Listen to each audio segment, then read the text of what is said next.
الحمد لله رب العالمين والصلاة والسلام على سيد المرسلين محمد وآلہ وأصحابہ اجمعین اما بعد. پچھلے ہفتے وحی کے متعلق ہم لوگوں نے بات کی تھی کہ عقلی اعتبار سے اور لاجیکلی وحی کی کیا ضرورت ہے، اور اس کے بعد سورۃ الشورى کی اس آیت کا ذکر کیا گیا جس میں اللہ تعالیٰ نے ان 3 طریقوں کا ذکر فرمایا جس کے ذریعے اللہ تعالیٰ انبیاء علیہم الصلاۃ پر وحی نازل فرماتے ہیں. آج انشاءاللہ ہم تھوڑی تفصیل سے جاننے کی کوشش کریں گے کہ اللہ تعالیٰ کے آخری رسول، آخری پیغمبر محمد الرسول اللہ صلی اللہ علیہ وسلم پر کس طرح وحی نازل ہوتی تھی. اس کے متعلق سب سے پہلے صحیح بخاری کی ایک روایت ہے جس میں حضرت عائشہ رضی اللہ تعالی عنہا فرماتی ہیں کہ ایک مرتبہ حضرت حارث بن ہشام رضی اللہ تعالی عنہ آپ صلی اللہ علیہ وسلم کے پاس تشریف لاتے ہیں اور فرماتے ہیں کہ یا رسول اللہ، آپ پر وحی کس طرح نازل ہوتی ہے، یعنی کیا کیفیت ہوتی ہے. تو رسول اللہ صلی اللہ علیہ وسلم نے ارشاد فرمایا احیانا یأتینی مثل صلصلۃ الجرس وهو اشدہ علی فیفصم عنی وقد وعیت ما قال واحیانا یتمثل لی الملک رجلا. تو اس حدیث میں سب سے پہلے اللہ کے نبی صلی اللہ علیہ وسلم نے فرمایا کہ کبھی ایسا ہوتا کہ وحی مجھے گھنٹیوں کی آواز جیسی آواز آتی. جب وحی آتی تو جس طرح گھنٹیوں کی آواز آتی ہے، جب گھنٹی بجائی جاتی ہے تو جس طرح اس سے آواز نکلتی ہے اس طرح کی آواز سنائی دیتی تھی. تو اس پہلی قسم کو سلسلۃ الجرس کہتے ہیں، یعنی ایسی آواز جو گھنٹیوں کے بجنے کی آواز جیسی ہو. اب ظاہر سی بات ہے کہ بالکل ایگزیکٹ گھنٹی کی آواز نہیں آتی تھی، بلکہ یہاں پر رسول اللہ صلی اللہ علیہ وسلم نے تشبیہ دی ہے کہ اس جیسی آواز سنائی دیتی تھی. اب وہ ایگزیکٹ کیا طریقہ ہوتا تھا، کیا کیفیت ہوتی تھی، کس طرح کی آواز ہوتی تھی، یہ تو انبیاء علیہم الصلاۃ والسلام جانتے ہیں، اللہ تعالیٰ بہتر جانتا ہے. لیکن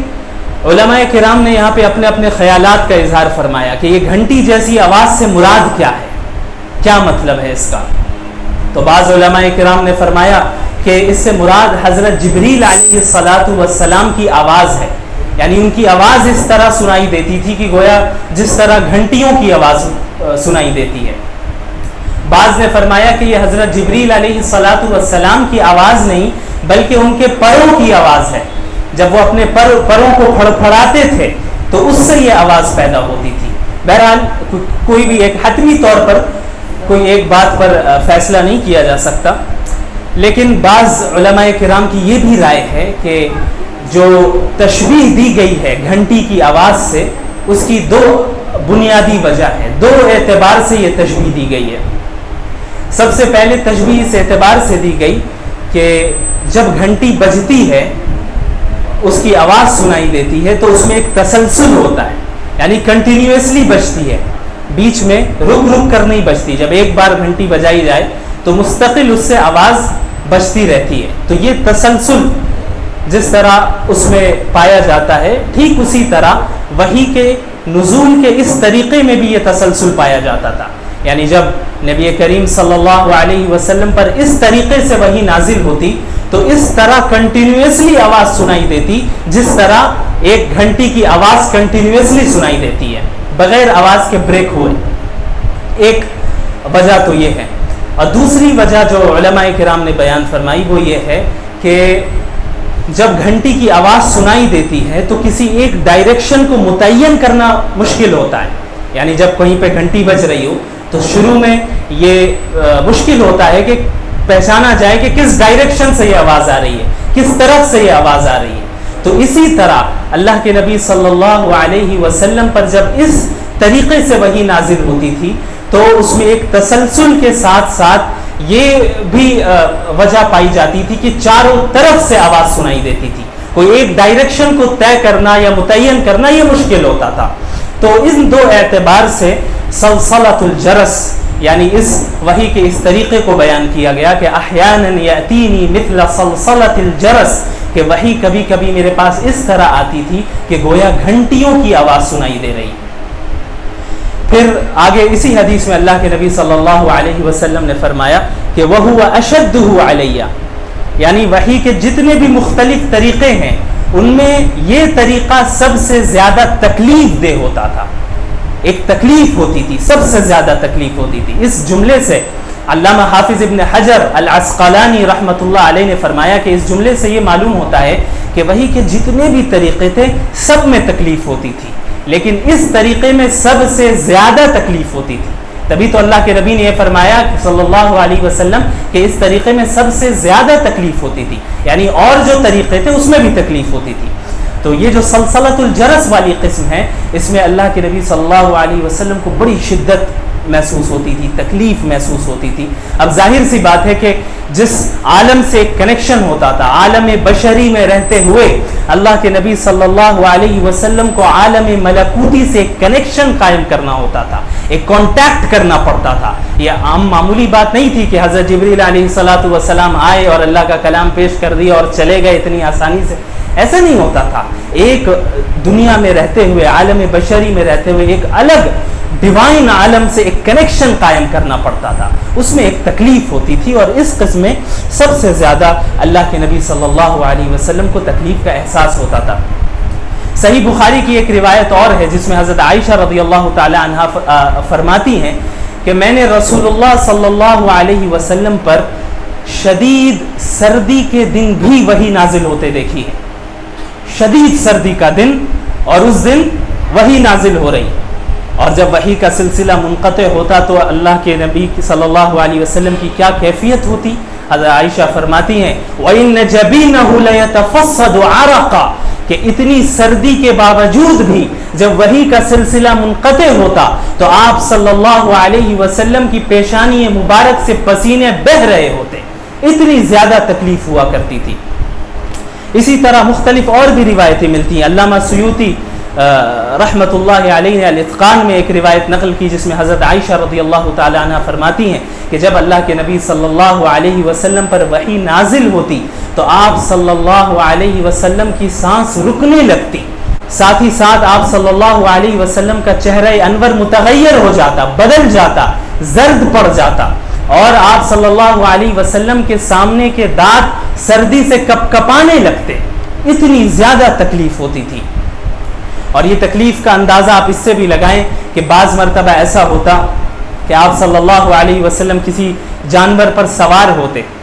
اس سواری کے دوران ہی آپ صلی اللہ علیہ وسلم پر وحی کا سلسلہ شروع ہو جاتا، وحی نازل ہونے لگتی، تو اس کا اتنا بوجھ اور اتنا اثر پڑتا کہ جانور اسی جگہ پر بیٹھ جاتا، فوراً بیٹھ جاتا، آپ صلی اللہ علیہ وسلم کے وزن کو برداشت نہیں کر پاتا، اتنی تکلیف ہوتی تھی۔ اور ایک مرتبہ حضرت زید بن ثابت رضی اللہ تعالی عنہ سے روایت ہے کہ ایک مرتبہ آپ صلی اللہ علیہ وسلم حضرت زید بن ثابت رضی اللہ تعالی عنہ کے ران پر اپنے سر اقدس کو رکھے ہوئے تھے، آرام فرما رہے تھے کہ اچانک وحی نازل ہونا شروع ہوئی، تو حضرت زید فرماتے ہیں کہ اس کی اتنی تکلیف اور اتنا بوجھ پڑنے لگا کہ مجھے ایسا محسوس ہونے لگا کہ گویا میرا پیر ٹوٹنے ہی والا ہو، اتنی زیادہ سخت تکلیف ہوتی تھی۔ مسند احمد کی ایک روایت ہے جس میں اللہ کے نبی صلی اللہ علیہ وسلم خود ارشاد فرماتے ہیں کہ جب مجھ پر وحی نازل ہوتی ہے تو مجھے ایسا محسوس ہوتا ہے کہ گویا میری روح کھینچ دی جا رہی، اتنی تکلیف ہوتی تھی، خاص طور پر اس قسم میں۔ تو یہ ایک قسم ہے جو اس حدیث میں بیان کیا گیا جسے سلسلۃ الجرس کہتے ہیں، یعنی اس طرح کی آواز سنائی دیتی تھی جس طرح گھنٹیوں کے بجنے کی آواز سنائی دیتی تھی۔ اب دوسرا طریقہ، دوسری قسم جو اسی حدیث میں آپ صلی اللہ علیہ وسلم نے ارشاد فرمایا کہ احیانا یتمثل لی الملک رجلا، اس قسم کو تمثل ملک بھی کہہ سکتے ہیں، یعنی اس میں حضرت جبریل علیہ الصلاۃ والسلام آپ صلی اللہ علیہ وسلم کے پاس ایک انسان، ایک مرد کی شکل میں آتے تھے، ایک انسان کی شکل میں آتے تھے اور اللہ تعالیٰ کا کلام، ان کا پیغام آپ صلی اللہ علیہ وسلم تک پہنچا دیتے تھے۔ اس قسم میں بہت زیادہ تکلیف آپ صلی اللہ علیہ وسلم کو نہیں ہوتی تھی، ظاہر سی بات ہے کہ گویا ایک انسان کا ایک انسان سے کانٹیکٹ ہو رہا ہے، تو اس میں وہ تکلیف تو نہیں ہوتی تھی اتنی زیادہ جتنی سلسلۃ الجرس والی قسم میں ہوتی تھی، لیکن بہرحال کلام الہی کا جو جلال ہے، اس کا جو بار ہے، اس کا وزن ہے، اس کو قبول کرنے میں تو بہرحال تکلیف ہوتی ہی تھی۔ اس قسم کے تعلق سے صحیح ابو عوانہ میں ایک روایت موجود ہے جس میں حضرت محمد الرسول اللہ صلی اللہ علیہ وسلم ارشاد فرماتے ہیں کہ یہ قسم وَهُوَ أَهْوَنُهُ عَلَيَّ، یہ قسم سب سے زیادہ آسان ہوتی تھی میرے لیے، اس میں بہت زیادہ تکلیف نہیں ہوتی تھی۔ جتنی بھی قسمیں وحی کی ہیں ان میں سب سے زیادہ آسانی جس میں ہوتی تھی وہ اس قسم میں ہوتی تھی کہ حضرت جبریل علیہ السلام اللہ کے نبی صلی اللہ علیہ وسلم کے پاس ایک انسان کی شکل میں آتے تھے اور کلام الہی کو پیش کر دیتے تھے۔ اور اس قسم میں عام طور پر حضرت جبریل علیہ السلام صحابی رسول حضرت دحیہ کلبی رضی اللہ تعالی عنہ کی شکل میں آیا کرتے تھے، اکثر و بیشتر ایسا ہوتا تھا۔ اس کی کیا وجہ تھی تو علامہ عینی نے عمدۃ القاری میں اس کا ذکر فرمایا ہے کہ حضرت دحیہ کلبی رضی اللہ تعالی عنہ بہت زیادہ حسین و جمیل تھے، بہت خوبصورت اور ہینڈسم تھے، اتنے زیادہ ہینڈسم تھے کہ وہ اپنے چہرے کو چھپا کر چلا کرتے تھے، تو اس لیے حضرت جبریل علیہ السلام عام طور پر جب بھی انسان کی شکل میں آتے تو ان کی شکل میں، لیکن اس کے علاوہ دوسری صورتوں میں دوسری شکل میں آنا بھی ثابت ہے، جس طرح حضرت عمر کی روایت ہے جو حدیث جبریل بہت مشہور روایت ہے، صحیح مسلم میں بھی ہے اور سنن نبی داؤد میں بھی ہے، ترمذی میں بھی ہے، مسند احمد میں بھی ہے، مختلف یعنی چند فرق ہے اس میں الفاظ کے۔ حدیث بہرحال ان کتابوں میں موجود ہے اور صحیح روایت ہے، جس میں حضرت عمر رضی اللہ تعالیٰ عنہ نے ایک واقعہ نقل فرمایا ہے اور اس میں انہوں نے بیان کیا کہ ایک مرتبہ ایک اجنبی شخص آپ صلی اللہ علیہ وسلم کے پاس آیا اور وہ ایسا شخص تھا جسے ہم میں سے کوئی نہیں جانتا تھا، اور بعد میں یہ اللہ کے نبی صلی اللہ علیہ وسلم نے یہ بتایا کہ وہ حضرت جبریل علیہ السلام تھے۔ تو اس حدیث سے یہ بھی معلوم ہوتا ہے کہ حضرت دحیہ کلبی رضی اللہ تعالیٰ عنہ کی شکل کے علاوہ اور بھی شکلوں میں حضرت جبریل علیہ السلام اللہ کے نبی صلی اللہ علیہ وسلم کے پاس تشریف لاتے تھے۔ یہ دو قسمیں اس حدیث میں بیان کی گئی، لیکن اس کے علاوہ اور بھی دیگر روایتیں ہیں جن سے اور بھی مزید طریقے معلوم ہوتے ہیں کہ اللہ کے نبی صلی اللہ علیہ وسلم کے پاس کس طرح وحی نازل ہوتی تھی۔ تو ایک تیسری صورت یہ ہے کہ حضرت جبریل علیہ السلام اپنی اصل شکل میں اللہ کے نبی صلی اللہ علیہ وسلم کے پاس ظاہر ہوتے، لیکن یہ صورت اللہ کے رسول صلی اللہ علیہ وسلم کی تمام زندگی میں، پوری زندگی میں صرف 2 مرتبہ یہ صورت پیش آئی، یہ واقعہ ہوا صحیح روایتوں کے مطابق۔ حضرت عائشہ رضی اللہ تعالی عنہا سے روایت ہے، صحیح مسلم کی روایت ہے، جس میں اللہ کے نبی صلی اللہ علیہ وسلم فرماتے ہیں کہ لم ارہ على صورته التي خلق عليها الا مرتين او كما قال عليه الصلاه والسلام، کہ میں نے جبریل علیہ السلام کو ان کی اصل شکل میں، اصل صورت میں صرف 2 مرتبہ دیکھا ہے۔ باقی ایک اور روایت ہے جس سے یہ بھی معلوم ہوتا ہے کہ ایک اور مرتبہ ابتدائی نبوت کے زمانے میں اللہ کے نبی صلی اللہ علیہ وسلم نے حضرت جبریل کو ان کی اصل شکل میں دیکھا تھا، لیکن وہ روایت تھوڑی ضعیف ہے اور مشکوک سند ہے اس کی۔ تو بہرحال 2 بار تو اللہ کے نبی صلی اللہ علیہ وسلم نے انہیں اپنی اصل شکل میں دیکھا ہی تھا۔ ایک مرتبہ جس کا تذکرہ سورۃ التکویر میں ہے، اللہ تعالیٰ نے فرمایا وَلَقَدْ رَآهُ بِالْأُفُقِ الْمُبِينِ، کہ یقیناً اللہ کے نبی صلی اللہ علیہ وسلم نے حضرت جبریل علیہ السلام کو آسمان کے کھلے کنارے میں دیکھا۔ یہ اصل سب سے پہلی بار جو پہلی مرتبہ جب اللہ کے نبی صلی اللہ علیہ وسلم نے دیکھا تھا، یہ کب واقع ہوا تھا، یہ معاملہ کب پیش آیا تھا؟ تو جب فترہ وحی کے بعد، فترہ وحی کسے کہتے ہیں؟ جب اللہ کے رسول صلی اللہ علیہ وسلم پر سب سے پہلی وحی نازل ہوئی غار حرا میں، اقرأ بسم ربک الذی خلق،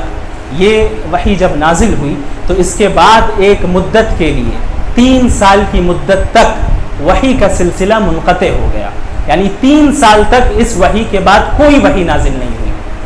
تو یہ جو مدت ہے، جس مدت میں، جس پیریڈ میں وحی کا سلسلہ منقطع ہو گیا اور کوئی وحی، کوئی آیت نازل نہیں ہوئی، اس مدت کو فترۃ الوحی کہتے ہیں، یعنی فترہ وحی۔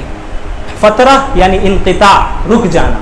وحی کا رک جانا، اس 3 سال کی پیریڈ کو فترۃ الوحی کہتے ہیں۔ تو اس 3 سال کی پیریڈ کے بعد جب دوبارہ وحی کا سلسلہ شروع ہوا تو اس سے پہلے اللہ کے نبی صلی اللہ علیہ وسلم نے حضرت جبریل علیہ السلام کو پہلی مرتبہ ان کی اپنی اصل شکل میں دیکھا، اور جب دیکھا تو انہوں نے فرمایا کہ وہ اتنی بڑی مخلوق تھی کہ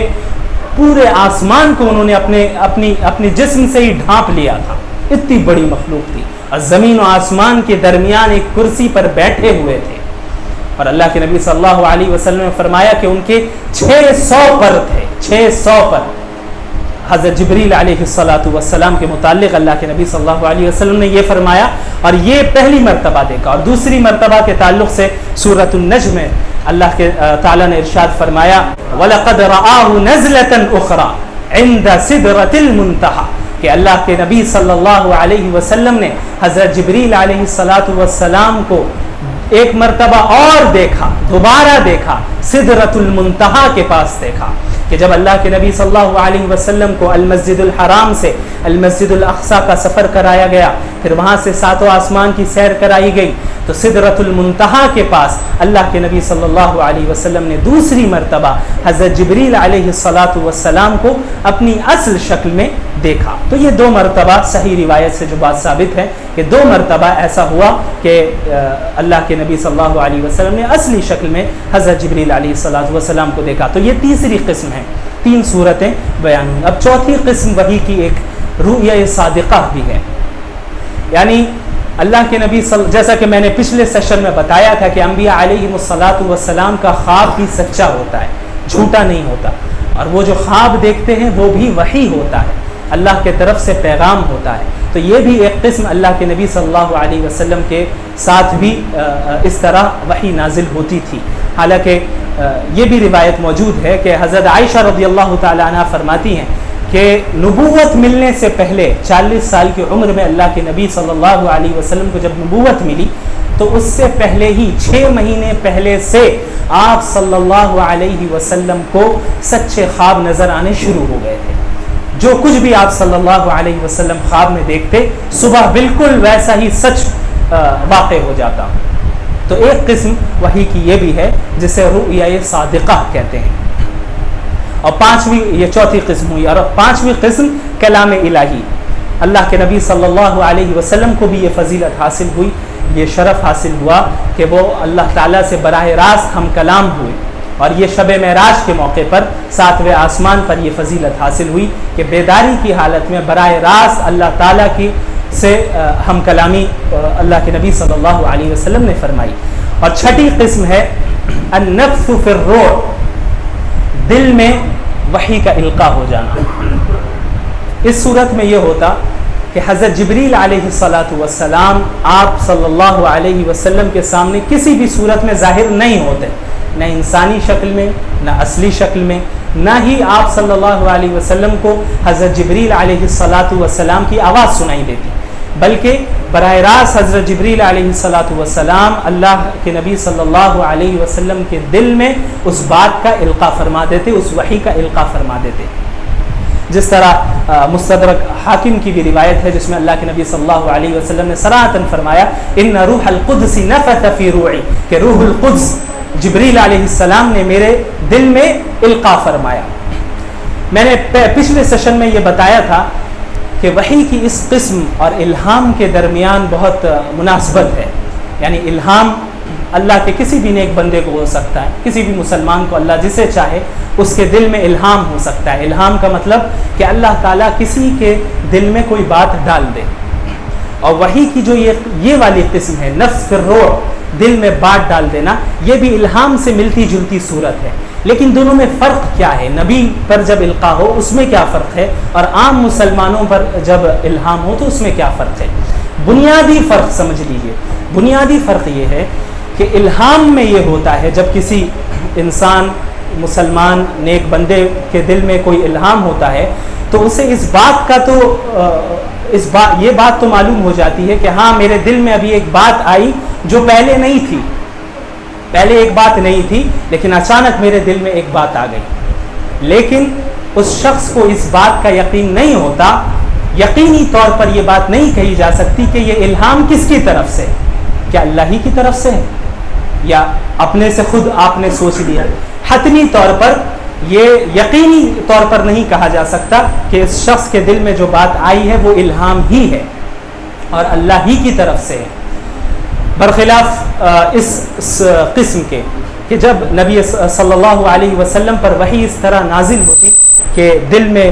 بات رکھ دی گئی، دل میں بات ڈال دی گئی، تو انہیں اس بات کا یقین بھی ہو جاتا کہ یہ بات اللہ کی طرف سے ہے، یہ بات حضرت جبریل نے میرے دل میں ڈالی ہے، اس بات کا 100% یقین ہو جاتا ہے۔ جیسے حدیث سے معلوم ہوتا ہے ان روح القدس نفث فی روحی، کہ روح القدس حضرت جبریل نے میرے دل میں یہ بات ڈالی، تو ان کو یقین تھا کہ ہاں حضرت جبریل نے ہی میرے دل میں یہ بات ڈالی۔ اسی لیے حضرات انبیاء علیہم الصلاۃ والسلام پر اس طرح کی بھی جو وحی نازل ہوتی ہے اس قسم سے، وہ حجت ہے، اس کی اتباع کرنا ہمارے لیے لازم ہے۔ لیکن اگر کسی نیک بندے کے دل میں الہام ہو جائے تو اس کے الہام کو فالو کرنا یہ ہمارے لیے ضروری نہیں، اور نہ ہی یہ دین میں حجت ہے کہ ہاں فلاں عالم دین کے دل میں یہ بات آئی تو اس کو ہم دلیل بنا لیں، حجت بنا لیں، ایسا نہیں کیا جا سکتا۔ تو یہ 6 صورتیں ہیں جس کے ذریعے اللہ کے نبی صلی اللہ علیہ وسلم پر وحی نازل ہوا کرتی تھی۔ یہ تو وحی کی کیفیت کے متعلق بات ہوئی۔ اب آئیے کہ جو چیز نازل ہوتی تھی، وحی تو پروسیس کا نام ہے، جیسا کہ میں نے بتایا تھا کہ جس ذریعے کوئی بات، کوئی کلام، کوئی احکام نازل کیے جائیں، اس پروسیس کو وحی کہتے ہیں۔ لیکن جو چیز نازل کی جا رہی ہے اس کی پھر 2 قسمیں ہیں۔ ایک قسم تو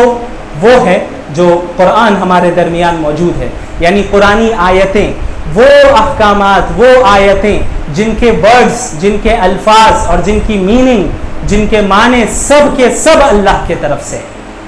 ورڈز بھی اللہ کے ہیں، میننگ بھی اللہ کی ہیں، جو آج قرآن کی شکل میں ہمارے درمیان موجود ہے اور جس میں رد و بدل، حذف و اضافہ کی کوئی گنجائش نہیں، قیامت تک وہ باقی اور قائم رہے گی، وہ چیز، وہ آیتیں باقی رہیں گی۔ تو اس قسم کو وحی متلو کہا جاتا ہے۔ متلو اس چیز کو کہتے ہیں جس چیز کی تلاوت کی جائے۔ اب ظاہر سی بات ہے تلاوت ہم کس کی کرتے ہیں؟ قرآن کی کرتے ہیں، تو قرآن کو ہم وحی متلو کہتے ہیں۔ وہ آیتیں جو قرآن کا حصہ بن گئی، وہ وحی جو قرآن کا حصہ بن گئی، اسے ہم وحی متلو کہتے ہیں۔ یہ ایک قسم ہے۔ اور دوسری قسم وہ قسم ہے وحی کی، وہ قسم جو قرآن کا حصہ تو نہیں بنی لیکن اس وحی کے ذریعے بھی اللہ کے نبی صلی اللہ علیہ وسلم کو بہت سے احکامات عطا فرمائے گئے۔ اس قسم کو وحی غیر متلو کہتے ہیں، یعنی وہ وحی جس کی تلاوت نہیں کی جاتی اور وہ ہمارے درمیان صحیح احادیث کی شکل میں موجود ہے، اسے ہم وحی غیر متلو کہتے ہیں۔ یعنی احادیث کی ظاہر سی بات ہے تلاوت نہیں کی جاتی، تلاوت قرآن کی جاتی ہے۔ تو یہ دونوں قسمیں ہیں جو وحی کے ذریعے نازل ہوئیں، قرآن بھی نازل ہوا اور قرآن کے علاوہ اور بھی چیزیں نازل ہوئیں جسے وحی غیر متلو کہتے ہیں۔ فرق بس اتنا ہے کہ وحی متلو یعنی قرآن میں الفاظ بھی اللہ کے ہیں اور معنی بھی اللہ کی ہیں، اور جو وحی غیر متلو ہیں، جو احادیث صحیحہ ہیں، ہمارے درمیان جو احادیث صحیحہ موجود ہیں، اس میں الفاظ اللہ کے نبی صلی اللہ علیہ وسلم کے، جو میننگ ہے، جو ٹاپک ہے، جو مضمون ہے، وہ تو اللہ نے بتا دیا، لیکن اس مضمون کو اللہ کے رسول صلی اللہ علیہ وسلم نے جب بیان فرمایا تو وہ اپنے الفاظ میں بیان فرمایا۔ الفاظ وہ نہ حضرت جبریل کے ہیں، نہ وہ اللہ کے نبی، یہ اللہ تعالیٰ کے ہیں، بلکہ اللہ کے رسول صلی اللہ علیہ وسلم کے ہیں۔ تو یہ 2 فرق بھی ہمارے ذہن میں اچھی طرح ہونا چاہیے۔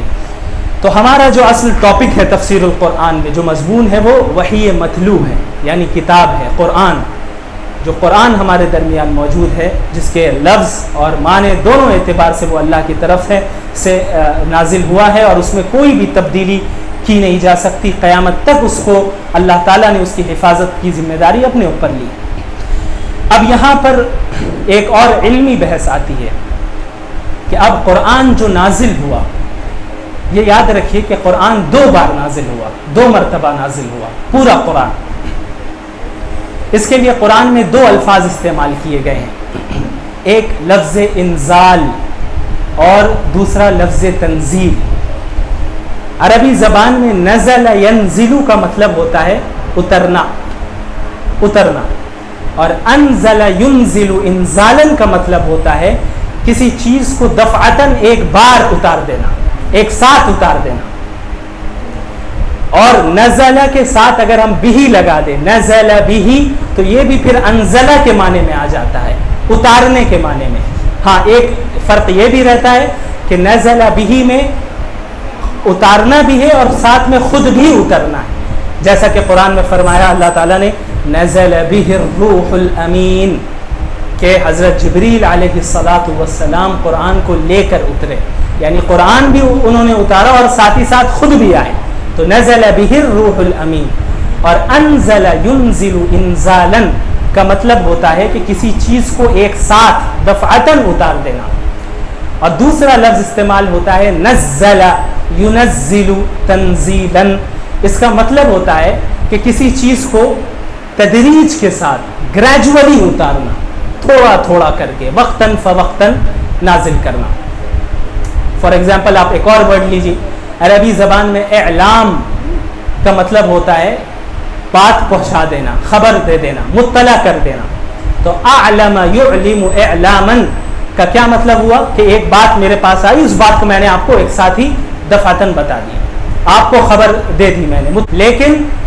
جب ہم تعلیم استعمال کرتے ہیں تو علم یعلم تعلیما کا مطلب یہ ہوتا ہے کہ وقتاً فوقتاً تھوڑا تھوڑا کر کے مخاطب کو پڑھانا, بتانا, اس کے تمام صلاحیت کو دیکھتے ہوئے, مد نظر رکھتے ہوئے کہ وہ آج میری کتنی بات سمجھ سکتا ہے, آج اس کو کتنا پڑھانا مناسب ہے, پھر کل اس کو کتنے دنوں بعد پھر پڑھایا جائے, پھر جب پڑھایا جائے تو پھر کتنا پڑھایا جائے, وقتاً فوقتاً. تو قرآن کے لیے یہ دو لفظ استعمال ہوئے ہیں,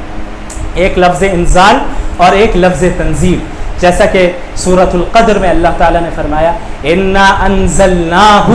فی لیلۃ القدر, کہ ہم نے قرآن کو لیلۃ القدر میں نازل کیا. تو یہاں نازل کرنے کے لیے انزل ینزل انزالا کا لفظ استعمال ہوا, یعنی دفعتاً ایک بار میں پورا قرآن نازل کیا. سورۃ الدخان میں بھی اللہ تعالیٰ نے فرمایا حامیم والکتاب المبین انا انزلناہ فی لیلۃ مبارکہ انا کنا منذرین, کہ ہم نے اس قرآن کو یہ مبارک رات میں نازل کیا. یہاں پہ بھی لفظ انزال استعمال ہوا ہے, یعنی پورا قرآن ایک ساتھ نازل کیا. اب یہ کب ہوا؟ حضرت ابن عباس رضی اللہ تعالی عنہما سے یہ روایت منقول ہے کہ انہوں نے صراحتاً فرمایا کہ سب سے پہلے قرآن لوح محفوظ سے آسمان دنیا پر ایک ساتھ نازل کیا گیا. پورا قرآن سورۃ الفاتحہ سے لے کر سورۃ الناس تک پورا قرآن لوح محفوظ سے آسمان دنیا, یعنی وہ آسمان جو اس دنیا سے قریب تر ہے, سب سے زیادہ قریب ہے, پہلا آسمان ہم جسے کہتے ہیں, وہاں پر پہلے آسمان میں ٹھیک کعبے کے اوپر ایک گھر ہے, وہ فرشتوں کی عبادت گاہ ہے جہاں فرشتے عبادت کرتے ہیں. اس گھر کو بیت العزہ کہا جاتا ہے, روایت میں بیت العزہ کا نام ہے. تو اس قرآن کو لوح محفوظ سے بیت العزہ پر نازل کیا گیا, پورے قرآن کو ایک ساتھ نازل کیا گیا. تو اس نزول کو انزال سے تعبیر کیا جاتا ہے, لفظ انزال سے, جیسا کہ لیلۃ القدر میں اللہ تعالیٰ نے انزال کے ساتھ فرمایا کہ ہم نے پورے قرآن کو ایک ساتھ نازل کیا. تو یہ لیلۃ القدر میں اللہ تعالیٰ نے لوح محفوظ سے بیت العزہ آسمان دنیا پر پورا قرآن نازل فرمایا. پھر اس کے بعد 23 سال کی مدت میں اللہ کے نبی صلی اللہ علیہ وسلم پر تھوڑا تھوڑا کر کے حصے حصے میں ٹکڑے ٹکڑے میں قرآن نازل ہوتا رہا 23 سال کی مدت میں. تو اس نزول کو جو بعد میں ہوا, جو بیت العزہ سے پہلے آسمان سے جو قرآن کا نزول ہوا, اس نزول کے لیے قرآن نے تنزیل کا لفظ استعمال کیا. فرق سمجھ میں آ رہا ہے یا دوبارہ سمجھاؤ؟ دوسرے نزول کے لیے جو دوبارہ نزول ہوا پہلے آسمان سے, پہلا نزول کب ہوا؟ لوح محفوظ سے. لوح محفوظ کیا چیز ہے؟ بہت سنتے ہیں ہم لوح محفوظ کا نام. لوح محفوظ ایک تختی ہے, یا یوں کہیں وہ ایک کتاب ہے جس میں تمام مخلوق کی, تمام پورے کائنات کی تقدیر لکھی ہوئی ہے. جیسا کہ اللہ تعالیٰ نے قرآن میں فرمایا کہ الم تعلم ان اللہ یعلم ما فی السماء والارض ان ذلک فی کتاب, کیا تم نہیں جانتے کہ اللہ تعالیٰ ہر وہ چیز کو جانتا ہے جو زمین و آسمان میں ہے, اور وہ تمام چیزیں کتاب میں لکھی ہوئی ہے. تو اللہ تعالیٰ نے اس لوح محفوظ کو لوح محفوظ بھی کہا ہے, کتاب بھی کہا ہے، ام الکتاب بھی کہا ہے، کتاب مکنون بھی کہا ہے. تو یہ سارے نام اسی لوح محفوظ کے ہیں. الم تعلم ان اللہ یعلم ما فی السماء والارض ان ذلک فی کتاب. اسی طرح فرمایا ما اصاب من مصیبت فی الارض ولا فی انفسکم الا فی کتاب من قبل ان نبرأها، کہ اس زمین میں یا تمہارے اوپر جو کوئی بھی مصیبت آتی ہے تو اسے پیدا کرنے سے پہلے ہی میں نے کتاب میں اسے لکھ دیا ہے. کتاب میں وہ چیز موجود ہے. تو وہ کون سی کتاب ہے؟ وہ تقدیر کی کتاب ہے. وہ ایک تختی ہے، سب سے بڑی کتاب ہے. تو اس کتاب کو لوح محفوظ کہتے ہیں. تو جہاں اس میں تمام مخلوق کی تقدیر لکھی ہوئی ہے، وہیں پر قرآن کریم بھی اسی میں لکھا ہوا ہے. ہر ایک چیز اس لوح محفوظ میں لکھی ہوئی ہے. ایک پتا گرتا ہے تو وہ بھی لکھا ہوا ہے. تمام مخلوق کی تقدیر لکھی ہوئی، وہیں قرآن کریم بھی لکھا ہوا ہے، موجود ہے. جیسا کہ اللہ تعالیٰ نے فرمایا بل ہوا قرآن مجید فی لوح محفوظ، کہ یہ قرآن مجید ہے جو لوح محفوظ میں ہے. اسی طرح فرمایا وَإِنَّهُ فِي أُمِّ الْكِتَابِ لَدَيْنَا لَعَلِيٌّ حَكِيمٌ، کہ قرآن کریم جو ہے یہ ام الکتاب میں موجود ہے. ام الکتاب سب سے بڑی کتاب. سب سے بڑی کتاب کیا ہے؟ وہی لوح محفوظ ہے، جس میں پوری دنیا کی ہر چیز کی ایک چیز کو اللہ تعالیٰ نے لکھ دیا ہے کہ کون سی چیز کس وقت کس طرح واقع ہوگی، کس وقت واقع ہوگی، یہ بھی لکھ دیا ہے. تو اسے لوح محفوظ کہتے ہیں. تو لوح محفوظ سے سب سے پہلے پورے قرآن کریم کو اٹھا کر آسمانی دنیا پر نازل کیا گیا. فرسٹ آسمان جو ہے، پہلا آسمان، وہاں پہ نازل کیا گیا پورے قرآن کو ایک ساتھ. تو اس لیے اللہ تعالیٰ نے قرآن کو انزال کے لفظ سے بھی قرآن کے نزول کو تعبیر فرمائے. اس کے بعد پھر اس آسمانی دنیا سے اللہ کے رسول صلی اللہ علیہ وسلم پر حضرت جبریل علیہ السلام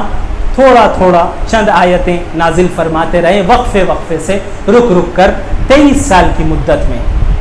پورا قرآن نازل ہوا. تو یہ جو دوبارہ نازل ہوا رسول اللہ صلی اللہ علیہ وسلم پر، اس کو تنزیل کہتے ہیں.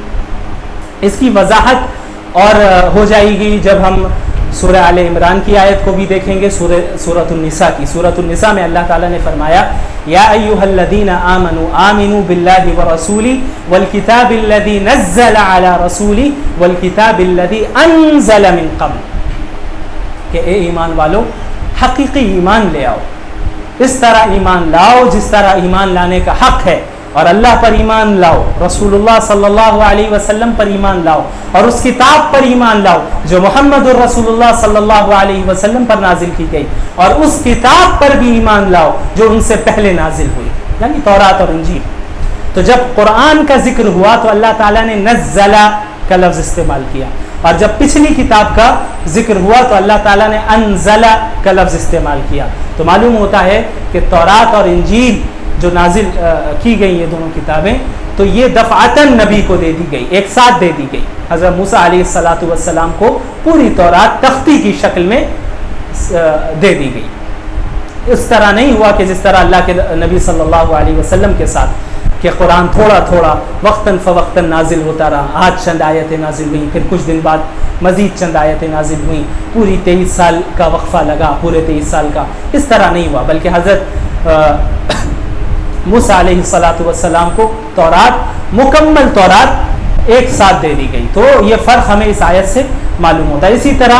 آل عمران کی بھی جو آیت ہے الف لام میم اللہ لا الہ الا هو الحی القیوم نزل علیک الکتاب بالحق مصدقا لما بین یدیہ وانزل التوراۃ والانجیل، یہاں پر بھی اللہ تعالیٰ نے جو ذکر فرمایا قرآن کے متعلق نزلہ کا لفظ استعمال فرمایا، اور انجیل کے متعلق اور تورات کے متعلق انزال کا لفظ استعمال فرمایا. تو فرق واضح سمجھ میں آ گیا آپ لوگوں کو، انزال کسے کہتے ہیں اور تنزیل کسے کہتے ہیں. اب یہاں پر ایک سوال یہ کھڑا ہوتا ہے کہ آپ صلی اللہ علیہ وسلم پر یہ جو قرآن بتدریج نازل ہوا، 23 سال کی مدت میں نازل ہوا، وقتاً فوقتاً تھوڑا تھوڑا کر کے، ایسا کیوں ہوا؟ ایسا کیوں نہیں ہوا کہ پورا قرآن ایک ساتھ نازل ہو جاتا جس طرح حضرت موسیٰ علیہ السلام پر تورات نازل ہوئی؟ اس طرح بھی تو ہو سکتا تھا، لیکن کیوں نہیں ہوا؟ اور یہ اعتراض مشرکین عرب نے آپ صلی اللہ علیہ وسلم سے کیا. وقال الذین کفروا لولا نزل علیہ القرآن جملۃ واحدہ، کہ یہ قرآن آپ پر، اگر آپ سچے نبی ہیں تو پورا قرآن ایک ساتھ نازل کیوں نہیں ہوتا؟ کیونکہ ان کا نظریہ کیا تھا؟ ان کا نظریہ یہی تھا کہ العیاذ باللہ محمد الرسول اللہ صلی اللہ علیہ وسلم اس کلام کو اپنے سے بناتے ہیں اور یہ کہتے ہیں کہ اللہ کی طرف سے ہے، یہ اللہ تعالیٰ کا کلام نہیں ہے، بلکہ محمد الرسول اللہ صلی اللہ علیہ وسلم العیاذ باللہ اپنی طرف سے سوچ سوچ کر آج 5 آیتیں انہوں نے اپنے سے بنائیں، پھر کل بنائیں، اس طرح انہوں نے لوگوں کے سامنے قرآن پیش کیا، کیونکہ وہ تو اللہ کے نبی کو شاعر کہا کرتے تھے، اور ظاہر سی بات ہے کوئی بھی شاعر پوری زندگی میں جتنے بھی اشعار کہنے والا ایک ساتھ نہیں پیش کر دیتا، وہ تو سوچتا ہے، پھر بعض کبھی قصیدہ سناتا ہے، کبھی غزل بنا کر پیش کرتا ہے، وقتاً فوقتاً تھوڑا تھوڑا کر کے اپنے اشعار لوگوں کے سامنے پیش کرتا ہے۔ تو ان کا یہ اعتراض تھا کہ اگر آپ سچے نبی ہیں اور آپ کا دعویٰ سچا ہے کہ یہ کلام اللہ ہی کا ہے، تو یہ ایک ساتھ پورا قرآن کیوں نہیں نازل ہوا؟ تو اس کا جواب قرآن نے دیا ہے، اور اس کے متعلق انشاءاللہ وقت چونکہ کم ہے، وہ جواب کیا ہے، کیوں اس طرح ہوا، اس کے پیچھے کیا حکمتیں تھیں کہ آہستہ آہستہ وقتاً فوقتاً اللہ کے نبی صلی اللہ علیہ وسلم پر قرآن نازل ہوا، اس پہ ہم انشاءاللہ اگلے سیشن میں اس ٹاپک پر بات کریں گے۔ آج اتنے پہ ہی اکتفا کرتے ہیں، وآخر دعوانا ان الحمد للہ رب العالمین۔ السلام علیکم ورحمۃ اللہ وبرکاتہ۔ نحمده ونصلي على رسوله الكريم، اما بعد، فاعوذ باللہ من الشیطان الرجیم، بسم اللہ الرحمن الرحیم، الف لام میم، ذلک الکتاب لا ریب فیہ ھدی للمتقین الذین یؤمنون بالغیب ویقیمون الصلاة ومما رزقناهم ينفقون۔ صدق اللہ العظیم۔ محترم سامعین، وقت سامعات، اللہ تبارک و تعالیٰ کا بہت احسان اور کرم ہے کہ اللہ نے ہمیں سب سے بڑی مجلس جو اس روئے زمین پر منعقد ہو سکتی ہے، اور سب سے بڑی کتاب جو اس عالم نے آج تک دیکھا ہے اور مشاہدہ کیا ہے، اور سب سے بہترین دستور جو اس انسانیت کے حوالے کیا گیا ہے، ایسی مجلس میں، ایسے ماحول میں اللہ تبارک و تعالیٰ نے ہم لوگوں کو آ کر چند ساعتیں گزارنے کی توفیق دی، اور اللہ کے کلام کو براہ راست سننے اور سمجھنے کی توفیق دی۔ یہ مجلس عام مجلس نہیں، بلکہ یہی وہ مجلس ہے جس کے ذریعے سے انشاءاللہ انسان کی اصلاح ہوگی، اور ہمارے معاشرے میں جو حالات ہیں اور جس طریقے سے ہم میں سے ہر ایک آدمی فکر مند ہے کہ کس طریقے سے معاشرے کی اصلاح ہو پائے گی، کس طریقے سے ہم وہ زندگی حاصل کر پائیں گے جو اللہ کے نبی صلی اللہ علیہ وسلم نے گزار کر دکھائی۔ تو یہی وہ مجلس ہے، اور یہی آپ کا جواب بھی ہے اگر یہ سوال آپ کے ذہن میں ہے۔ میں نے جو آیت کریمہ تلاوت کی ہے اس کے اندر خاص طور سے اللہ تبارک و تعالیٰ نے اس پیچیدہ مسئلے کو سمجھایا ہے کہ یہی وہ کتاب ہے جو ہمارے لیے رہنمائی ہے۔ ظاہر سی بات ہے، ہم نے بے شمار کتابیں پڑھی ہیں آج تک، ہم میں سے اکثر لوگ پڑھے لکھے ہیں، لیکن آج تک وہ کتاب صحیح طریقے سے نہیں پڑھی۔ میں صرف اتنا عرض کرنا چاہ رہا ہوں، انشاءاللہ ان آیات کی تفسیر مفصل انشاءاللہ عن قریب آئے گی، لیکن اللہ تبارک و تعالیٰ نے جہاں قرآن کی ابتدا کی ہے وہیں پہ امت مسلمہ کی اصلاح کے لیے، بلکہ آپ یوں کہہ لیں پوری انسانیت کی اصلاح کے لیے 3 چیزیں بتائی ہیں۔ اسی کو اللہ تبارک و تعالیٰ نے ان آیات میں ذکر کیا کہ یہ مومنین کے لیے، متقین کے لیے، جو اللہ سے محبت کرتے ہیں اور اللہ کے پاس جانا چاہتے ہیں، اس دنیا کو بھی اچھی بنانا چاہتے ہیں، آخرت میں بھی کامیاب ہونا چاہتے ہیں، ان کے لیے یہ کتاب رہنمائی ہے۔ اور اس کتاب کا پہلا سبق بتایا الذین یؤمنون بالغیب، کون لوگ رہنمائی اللہ سے حاصل کرنا چاہتے ہیں ان کے لیے ضروری ہے، اور وہ سب سے پہلی چیز یہ ہے کہ وہ اپنے دل کی اصلاح کرتے ہیں۔ دل کی اصلاح کیا ہے؟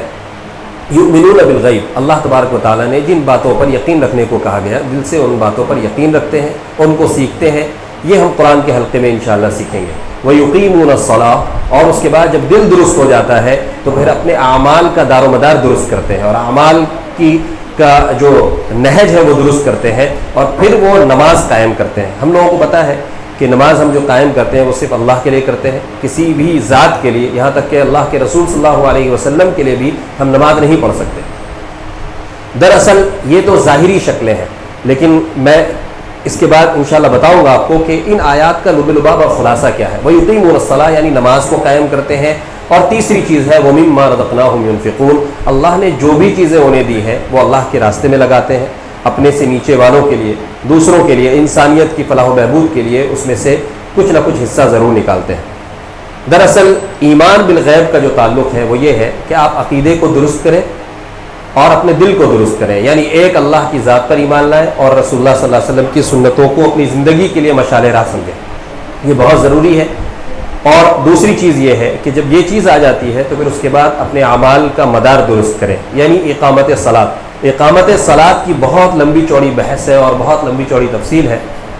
میں لباب یہ کہہ سکتا ہوں کہ جب جماعت کے ساتھ جب مسلم امہ ایک ساتھ نماز پڑھتی ہے تو دراصل اس وقت ان کی صلاحیتوں کا ایکسچینج ہوتا ہے۔ نماز اصل یہ ہے، اسی لیے مسلمانوں کے لیے جماعت کے ساتھ نماز کو فرض قرار دیا گیا اور واجب قرار دیا گیا کہ آپ مسجد کے اندر نماز پڑھیں۔ اس میں یہ ہوگا کہ مختلف طبقے کے لوگ، مختلف صلاحیتوں کے حامل لوگ جب مسجدوں میں آئیں گے اور جماعت کے ساتھ نماز پڑھیں گے تو ایک دوسرے کی صلاحیتوں سے مستفید ہونے کے مواقع پیدا ہوں گے۔ ظاہر سی بات ہے، ایک ڈاکٹر ہے، ہماری سوسائٹی میں کسی کو مرض لاحق ہو گیا، اب ان کو طبی امداد کی ضرورت ہے، تو اگر ایک ڈاکٹر ہوگا اور وہ مستقل 5 وقت نماز پڑھنے کے لیے اس مسجد میں آئے گا تو ظاہر سی بات ہے اس شخص کے پاس جس کے پاس ڈاکٹر کے پاس جانے کی حیثیت نہیں ہے، پیسہ نہیں ہے، تو ظاہر سی بات ہے یہ ڈاکٹر، اس ڈاکٹر کے دل میں اس کے لیے ایک محبت پیدا ہوگی، ایک درد پیدا ہوگا اور وہ پیسہ لے کر یا بغیر پیسے کے اس کی صحت کو درست کر سکتا ہے۔ اسی طریقے سے مختلف چیزوں کی مثال آپ لے لیجئے، یعنی سوسائٹی کی یہ ایک اتنی بڑی ضرورت ہے نماز کو قائم کرنا، اور نماز کے قائم کرنے کے پیچھے جو حکمت اور جو فلسفہ ہے اللہ تبارک و تعالیٰ کا، اس کو سمجھنا انشاءاللہ آپ سمجھیں گے اس چیز کو۔ اور اسی کے ساتھ ساتھ اللہ تبارک و تعالیٰ نے یہ فرمایا کہ جو چیز جتنی بھی مال کے طور پر ہم نے انسانوں کو دیا ہے، خاص طور سے مسلمانوں کو دیا ہے، اس میں وہ دوسروں کا حق سمجھیں گے اور وہ دوسروں کے لیے خرچ کریں گے۔ تعمیر ایجوکیشنل ویلفیئر ٹرسٹ الحمدللہ ان کاموں کو انجام دے رہا ہے، اسی وجہ سے یہ تفسیر کا حلقہ بھی اسی کے ماتحت جو شروعات کی گئی ہے، اس کا مقصد یہ ہے کہ ہم اپنے ایمان کو بھی درست کریں، اپنے اعمال کو بھی درست کریں، اور ساتھ ہی ساتھ ہمارے معاشرے میں جو کمزور طبقہ ہے ان کے لیے ہم اپنے مال سے کچھ حصہ نکالیں اور ان کی خدمت میں پیش کریں۔ اسی کے لیے ہم لوگ مختلف طریقے سے الحمدللہ سوسائٹی کی خدمت کر رہے ہیں۔ یہ تعلیم و تعلم کا جو سلسلہ ہے الدارین ایجوکیشن سینٹر، جس میں اسکول کے بچیوں کے لیے اسلامی تعلیم کا نظام کیا گیا ہے، تقریباً 6 کورسز ہیں اس کے اندر، تفسیر قرآن بھی اسی میں سے ایک شعبہ ہے جو ہم لوگ فری آف کاسٹ کرتے ہیں ماشاءاللہ۔ دوسرے جو شعبے ہیں ظاہر سی بات ہے ان انتظامات کو چلانے کے لیے، اساتذہ کی تنخواہ کے لیے ہم لوگوں نے کچھ نظام قائم کیا ہے جو مدرسے کے نام سے چلتا ہے، یعنی مکتب ہے الدارین ایجوکیشن سینٹر کے نام سے۔ اسی کے ساتھ ساتھ تعمیر ایجوکیشنل ویلفیئر ٹرسٹ جو رفاہی ادارہ ہے جو مختلف کام کرتا ہے، مثال کے طور پر راشن کا انتظام کرنا غریبوں کے لیے، بہت ساری ایسی بہنیں ہیں جو بیوہ ہو چکی ہیں، مطلقہ ہیں، ڈائیورس ہے، ان لوگوں کے لیے انتظامات کرنا، بہت سارے ایسے بچے ہیں جن کو اسکول کی فیس ادا کرنے کے لیے ان کے پاس انتظامات نہیں ہوتے، ان کے لیے اسکالرشپ کا انتظام کرنا، بہت سارے لوگوں کے لیے دواؤں کا انتظام کرنا، اور اس کے علاوہ بے شمار ایسے کام ہیں جن کاموں میں تعمیر ایجوکیشنل ویلفیئر ٹرسٹ الحمدللہ بڑھ چڑھ کر حصہ لیتا ہے۔ اسی کے ساتھ ساتھ کوچنگ سینٹر کا قیام، اسکول کے بچوں کے لیے بہترین تعلیم فراہم کرنا، ان کے جو سبجیکٹس کمزور ہیں ان کو مضبوط کرنے کے لیے اس طرح کے چین بنانا کہ ایسے جگہوں پر، یعنی ایسے اداروں میں آنے کے بعد، تعمیر ایڈوکیئر کے نام سے وہ ادارے چلتے ہیں، وہاں آنے کے بعد وہ بالکل مائنر فیس کے اندر وہ اچھے سے اچھے اساتذہ سے وہ تعلیم حاصل کر سکیں اور اسکول کے مضامین جو کمزور رہ جا رہے ہیں وہ یہاں آ کر مضبوط ہو جائے۔ یہ سارے وہ کام ہیں جو اصلاح معاشرہ کہلاتے ہیں۔ صرف نمازوں کو پڑھ لینا اور ایمان کو درست کرنے کی محنت میں لگ جانا یہ صرف کافی نہیں ہے، بلکہ ہمارے معاشرے میں جو کمزور طبقہ ہے، ہمارے معاشرے میں جو پسماندہ طبقہ ہے، ان کے بارے میں فکر کرنا، ان کے جان کی، مال کی اور ان کے سوشل اسٹیٹس کو اپلفٹ کرنے کی کوشش کرنا، یہ بھی ہمارے لیے ایمانی اعتبار سے بہت زیادہ ضروری ہے، یہ ذمہ داری ہے۔ دراصل ایک خاص اعلان یہ ہے کہ اسی کے لیے ظاہر سی بات ہے مستقل ایک تعاون کی ضرورت ہوتی ہے۔ ہم لوگوں کے پاس کوئی اس طرح کا انتظام نہیں ہے کہ پیسے وغیرہ کوئی ایک شخص کی طرف سے آ جائیں، بلکہ اس کے لیے ہم سب والنٹیئرز حضرات، ہمارے جو ممبران ہیں، ہمارے جو والدین ہیں، وہ کچھ نہ کچھ حصہ اس میں لیتے رہتے ہیں، جب بھی کوئی تقاضا آتا ہے اس کو فلفل کرتے ہیں۔ اس کے لیے خاص طور سے ہم نے اپنے بچوں کی تربیت کے لیے اور اپنے معاشرے کے اندر اس صفت کو پیدا کرنے کے لیے کہ ہم دوسروں کے بارے میں بھی غور و فکر کریں، ایک گلک کا ایک نظام ہم لوگوں نے سوچا ہے، وہ ایک پروجیکٹ ہے ہم لوگوں کا، وہ ہم لوگ انشاءاللہ وہ انٹروڈیوس کرا رہے ہیں۔ ہماری بہنوں کے حلقے میں بھی وہ گلک ہے اور یہاں پہ مردوں کے حلقے میں بھی ہے، ہمارے بھائیوں کے حلقے میں بھی ہے، اس کے لیے ایک فارم بھی ہے۔ یہ گلک کیا ہے؟ دراصل یہ اپنے گھر پہ رکھنے کے لیے ہے اور اس کے اندر ہماری سوسائٹی، یعنی ہمارے گھر کے، ہماری فیملی ممبر کے ہر ایک فرد کو صدقے کے طور پر، صرف زکوٰۃ کی رقم سے اس معاشرے کی اصلاح ہونے والی نہیں ہے، وہ ایک خاص اور مخصوص چیز ہے۔ اپنی کمائی سے، اپنے ٹفن سے ہمارے بچوں کے اندر بھی یہ صفت پیدا کرنی ہے کہ بچپن سے اگر ان کو 10 روپے مل رہے ہیں ٹفن کے لیے تو 9 روپے ان کو اپنا حق سمجھنا ہے اور 1 روپے ان کو اس ڈبے کے اندر ڈالنا ہے اپنے دوسرے بھائیوں کے لیے جن بھائیوں کو اس پیسے کی بے حد ضرورت ہے۔ ظاہر سی بات ہے یہ قطرہ ہے، لیکن یہ ڈراپ آف واٹر جب اس میں گرے گا انشاءاللہ، جب وہ بہت ہی کلیکٹیو شکل میں آئے گا تو وہ اوشن بنے گا انشاءاللہ۔ یہ بہت بڑی ایک بہت اہم معاملہ ہے، اس چیز کو ہم لوگ غور و فکر کریں اور سمجھیں، اور میری گزارش ہے تمام حاضرین سے کہ وہ خود بھی اس ڈبے کو حاصل کریں اور اپنے گھر میں رکھیں اور اپنے بچوں کو، اپنی بہنوں کو، اپنی ماں کو، اپنے بھائی کو، اپنے ہسبینڈ کو ان چیزوں کا عادی بنائیں کہ وہ ڈیلی کچھ نہ کچھ اس کے اندر ڈالیں، اور یہ وہ پیسہ ہوگا جو انشاءاللہ تعلیم کے لیے، جو راشن کے لیے یعنی کھلانے پلانے کے لیے، اور جو کمزور طبقے کے جو لوگ ہوں گے ان کی مرض یعنی ان کو اگر کوئی بیماری لاحق ہو جائے تو ان کی امداد کے لیے ان پیسوں کو استعمال کیا جائے گا، اور انشاءاللہ اس کی رپورٹنگ وغیرہ بھی کی جائے گی۔ اسی وجہ سے آج ہم لوگوں نے اٹینڈنس بھی لیا ہے اور نمبرز بھی مانگے ہیں تاکہ ان لوگوں کے گروپ بھی بنائے جا سکے اور ان تک یہ یعنی رپورٹس بھی پیش کیا جا سکے کہ ان پیسوں کو ہم کن چیزوں میں استعمال کر رہے ہیں۔ انشاءاللہ بات آپ لوگوں کو سمجھ میں آئی ہوگی۔ گاہے بگاہے ہم لوگ انشاءاللہ اس طرح کے پروگرام لاتے رہتے ہیں، آپ کے سامنے پیش کرتے رہیں گے۔ امید ہے انشاءاللہ کہ ہم لوگ قرآن کا یہ صریح حکم ہے کہ ہم نے جو کچھ بھی ان کو دیا ہے اس سے خرچ کرتے ہیں، یہ عمومی ایک لفظ ہے۔ اس کا مطلب یہ نہیں ہے کہ ہمیں صاحب نصاب ہونا ضروری ہے، ہمیں امیر ہونا ضروری ہے، بلکہ اگر ہم 100 روپے بھی کماتے ہیں تو ہماری ذمہ داری ہے کہ ہم 2 روپے اپنی سوسائٹی کی اصلاح کے لیے ہم نکالیں اور اس کو اللہ کے راہ میں خرچ کریں۔ انشاءاللہ یہ قطرہ آپ دیکھیں گے کہ قیامت کے دن آپ کے لیے بہت بڑا ذخیرہ ثابت ہوگا، اور ہمارے معاشرے میں انشاءاللہ یہ صفت پیدا ہوگی کہ ہم اپنے برابر والوں کے بارے میں بھی سوچنے کی فکر کرنا شروع کر دیں گے۔ اللہ تبارک و تعالیٰ ان باتوں پر عمل کرنے کی توفیق دے۔ جزاکم اللہ خیر الجزاء۔ اللهم انت السلام ومنك السلام، تباركت يا ذا الجلال والاكرام، اللهم لك الحمد ولك الشكر يا رب، لك الحمد كما ينبغي لجلال وجهك وعظيم سلطانك. اللهم صل على محمد وعلى آل محمد كما صليت على إبراهيم وعلى آل إبراهيم إنك حميد مجيد.